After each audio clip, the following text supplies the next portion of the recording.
അപ്പൊ നമ്മൾ ഇന്നത്തെ പരിപാടി രഞ്ജിത്ത് സിനിമ.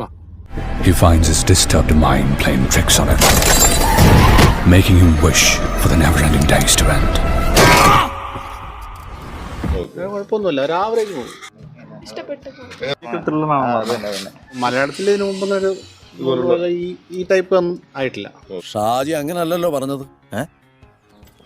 ഷാജി എന്ത് പറഞ്ഞു? 400 രൂപ പോയി കിട്ടി. എന്റെ ദൈവത്തെ കരഞ്ഞു പോയി. ജീവിതത്തിൽ ഇനി മേലെ ഒരു പടം റിലീസിന് കാണത്തില്ല. അങ്ങനെ ഒരു സങ്കടം. ഭയങ്കര ചൂട്. മലയാളത്തിൽ ഇതുവരെ കണ്ടിട്ടില്ലാത്തൊരു കഥയല്ലേ പുതുവെ. ഏത് കഥ? എന്തോന്ന് കഥ ഇത്? ഇതൊരു കഥയാണ്.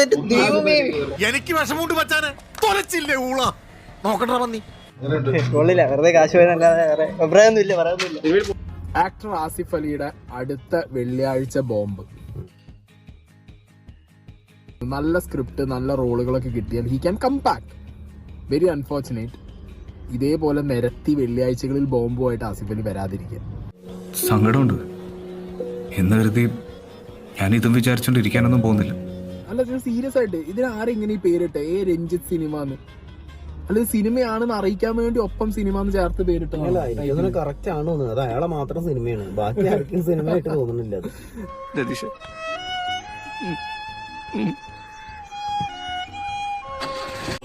മൂഡ് ഔട്ടാക്കാൻ പോയാൽ GPS ഞാൻ വച്ചു പിടിക്കും നിന്നെ.